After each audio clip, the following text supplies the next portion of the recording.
Assalamualaikum warahmatullahi wabarakatuh. Perkenalkan, nama saya Royan Dandi Pratama. NPM 233111027. Di sini saya akan melanjutkan materi YG sebelumnya yaitu siklus perusahaan industri. Jadi YG akan kita bahas sekarang yaitu 1. Apa arti transaksi dan jenis-jenis transaksi beserta contohnya. 2. Cara pencatatan transaksi pada perusahaan industri. 3. Proses pengumpulan data transaksi pada perusahaan industri menjadi jurnal umum atau khusus. 4. Proses menentukan sisi debit dan kredit pada buku jurnal.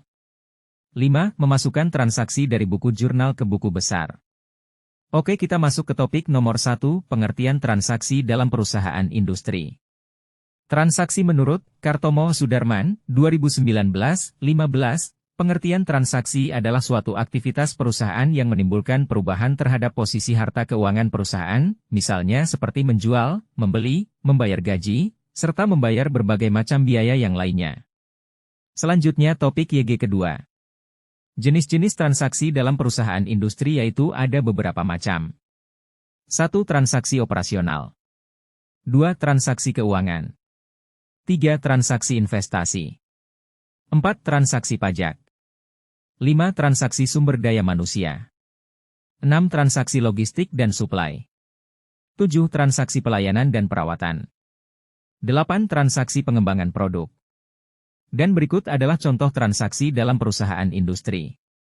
Dari contoh di atas selanjutnya kalian harus melakukan pencatatan terhadap transaksi tersebut, bagaimana caranya? Nah, sekarang saya akan menjelaskan pencatatan apa saja YG ada di perusahaan industri ini.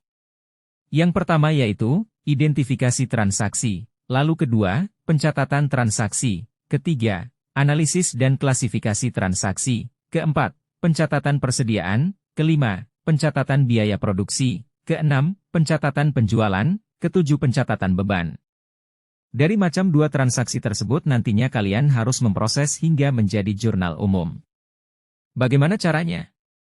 Kita masuk ke topik YG ketiga, yaitu proses pengumpulan data transaksi menjadi jurnal umum. YG pertama YG harus kalian lakukan yaitu kumpulkan dan identifikasi transaksi, lalu dari semua transaksi tersebut kalian catat dalam bentuk jurnal. Namun pada perusahaan industri, ada YG namanya jurnal khusus. Dalam jurnal khusus ini berisi aktivitas khusus seperti penjualan, pembelian, gaji, dan lainnya. Nah, semua itu akan dikelompok dalam jurnal khusus YG sesuai dengan aktivitas transaksinya. Jurnal khusus ini terdiri dari jurnal penjualan, jurnal pembelian, jurnal kas, dan jurnal gaji. Setelah itu, pastikan entry jurnal khusus ditandatangani dan diberi tanggal. Nah, setelah kita paham caranya, tinggal kita posting semua transaksi di jurnal umum. Lanjut ke topik YG keempat, yaitu proses menentukan sisi debit dan kredit pada jurnal. YG ke-1 pastinya kita harus identifikasi transaksi terlebih dahulu. Kedua, lalu tentukan akun YG terlibat. Ketiga, kenali sifat akun. Keempat, terapkan aturan dasar. Masuk ke topik yang kelima yaitu, memasukkan transaksi dari jurnal ke buku besar.